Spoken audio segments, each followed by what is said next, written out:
가끔 우리는 대면하고 싶지 않은 상황들을 만나게 될 때가 있습니다.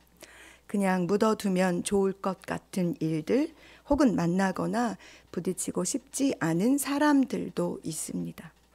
이 일이 그냥 지나갔으면, 눈을 감았다 뜨면 원래대로 내 자리에 있었으면 하는 일들 말입니다. 사실이 아니기를 그냥 꿈이었으면 좋겠다 하는 일들, 그런 일들, 그것을 우리는 고난이라고 부릅니다. 그러나 하나님께서는 우리에게 이 상황, 문제, 그리고 이 사람들과 대면하기를 원하십니다. 결코 그 일을 피해 가거나 묻어두거나 없었던 일로 하기를 원하지 않으신다는 것입니다. 우리가 그 상황, 그 문제, 그리고 그 사람을 주님과 함께 믿음으로 해결해 나가기를 원하신다는 것입니다.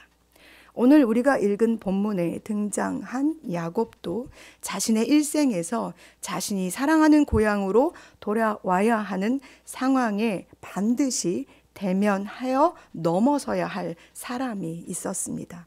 그가 바로 그의 형 에서였습니다.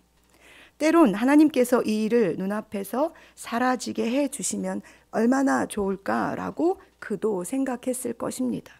어쩌면 형이 그냥 자기보다 좀 일찍 사라졌으면 하는 생각을 하지는 않았을까요? 그러나 그래서 야곱도 형 에서를 만나서 그와 얽힌 과거의 상처를 다시 꺼내는 것이 매우 불편했을 것입니다.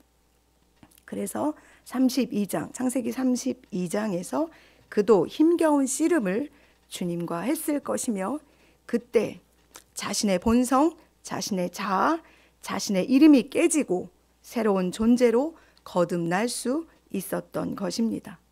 그는 이제 더 이상 도망자 야곱이 아닙니다. 하나님의 거룩하신 임재 앞에 살아가는 이스라엘이 된 것입니다. 그래서 상처와 문제 앞에, 고통스러운 기억 앞에, 미워하거나 사랑할 수 없는 사람 앞에서 아까 말씀드린 것처럼 우리가 고난이라고 말하는 그 아픔을 가지고 우리의 막힌 담을 허무시는 그리스도의 은혜를 힘입어 담대하게 하나님 앞으로 우리는 나아가야만 합니다. 이사야서 61장 3절에서 하나님께서는 우리에게 이렇게 약속하셨습니다.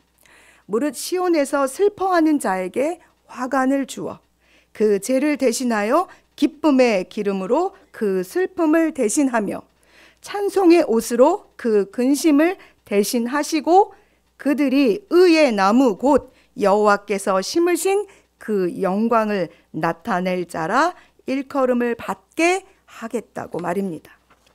야곱은 20년 전 자신이 형 에서를 피해 외삼촌 라반의 집으로 도망할 때 이렇게 긴 시간, 20년의 시간이 흐른 후에 돌아올 것이라고 생각하지 않았을 것입니다.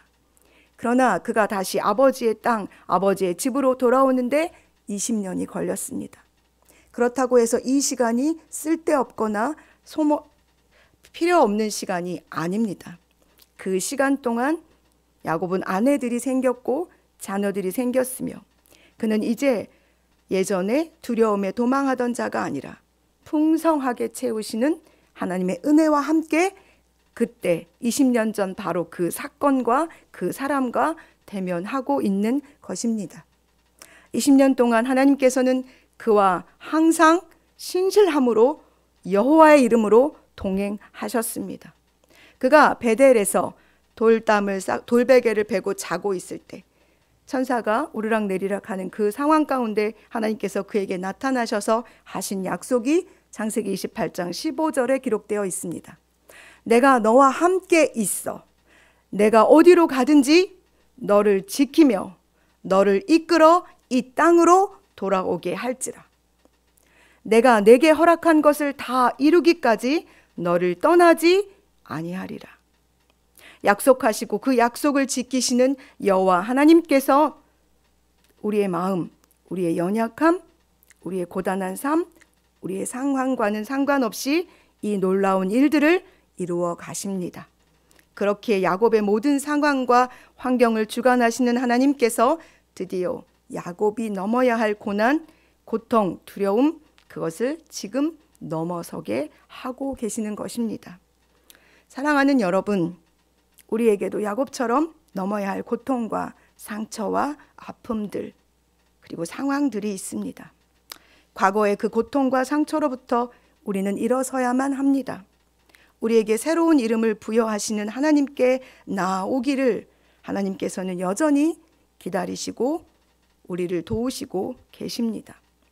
하나님께서는 그때 내가 고통과 고난과 슬픔의 순간에 거기 함께 하셨던 것처럼 지금 우리가 그 고난과 고통을 넘어 새로운 존재로 세워지기를 바라는 이 순간에도 우리와 함께 하고 계십니다. 야곱은 브니엘에서 하나님을 대면하였습니다.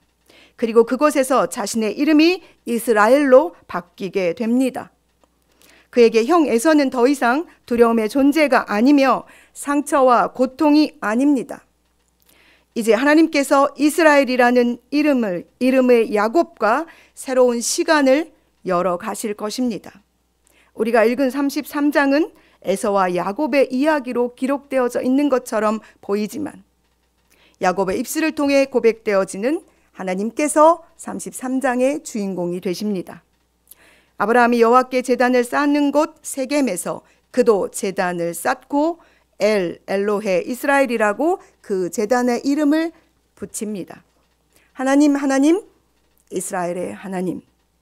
사랑하는 여러분, 상처와 고난은 우리를 인내를 넘어 소망으로 인도하시는 하나님의 뜻이 담겨 있습니다. 그 아픔에서 벗어나는 일이 결코 쉬운 일이 아니기에 하나님께서는 기다리시고 또 기다리시며 우리와 함께 그 길을 걷고 계십니다. 그러니 불편하고 두렵고 힘겨운 시간들로부터 일어나십시오. 여러분의 브니엘에서 하나님을 만나시기를 소망합니다. 그리고 우리도 하나님, 나의 하나님이라고 고백하는 삶을 살게 되시기를 여호와 하나님의 이름으로 간절히 축복합니다. 기도하시겠습니다.